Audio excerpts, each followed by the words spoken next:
Welcome to Tender Heart.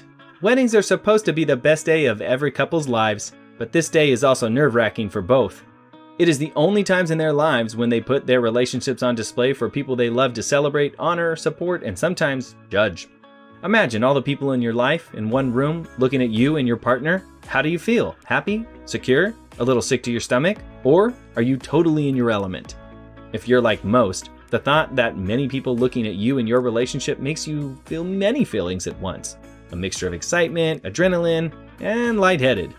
There comes a point in every wedding when the priest asks if anyone here has any lawful impediment that this couple shall not marry. Speak up now, forever hold your peace. Add silence and awkward giggles here, but imagine if it wasn't silence that followed. Imagine if someone did actually have something to say. Then imagine that someone was not a guest, but the groom himself. Yeah, that's basically what happened at this wedding. After finding out that his wife had cheated on him, and none other than with his best man, this groom plotted the perfect revenge at the ceremony.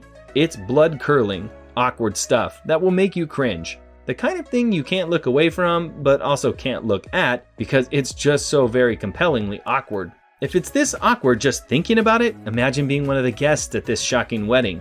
Before I tell you the rest of this story of how a man took revenge from his cheating wife, if you're new here, make sure to subscribe to our channel and click the bell icon so you get updated every time we post new videos. With that said, let's dive right into it.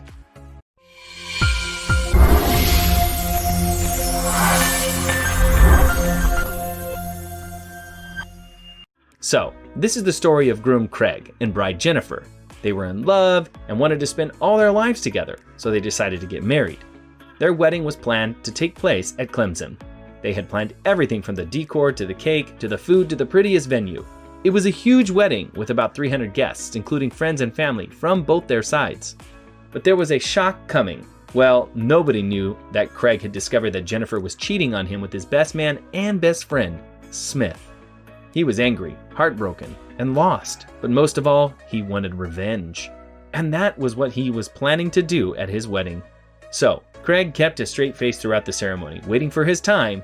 After the wedding was complete and everyone was at the reception, he got up on the stage and took hold of the microphone to talk to the crowd. He said that he wanted to thank everyone for coming, many from long distances, to support them at their wedding. He especially wanted to thank the bride and groom's families for coming. He said that he appreciated all of them bringing gifts for the couple, and so he wanted to give everyone a gift from his side too. This is when it got interesting.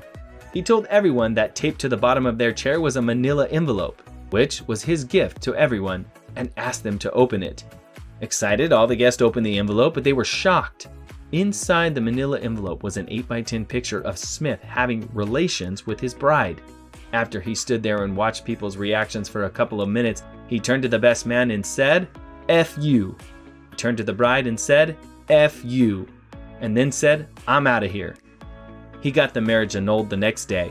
While most of us would have broken it off immediately after we found out about the affair, this guy goes through with it anyway. His revenge, making the bride's parents pay for a 300-guest wedding and reception, letting everyone know exactly what did happen, and trashing the bride's and best man's reputations in front of friends, family, grandparents, etc. What about the bride? Well, her own wrongdoings caused this embarrassment and humiliation on herself. It was, of course, self-inflicted. But did she deserve to be exposed in such a manner on her special day? Is there another way the groom could have dealt with the issue without the embarrassment? Maybe yes, but that was what he decided to do. What do you think? How must have the bride felt after all this? Would she have tried to reconcile with her husband after the ceremony? And what about the parents? How would they feel? Let us know your thoughts in the comments below. Hope you liked the video. Don't forget to subscribe and like the video too. I'll see you in the next video with more exciting topics. See ya!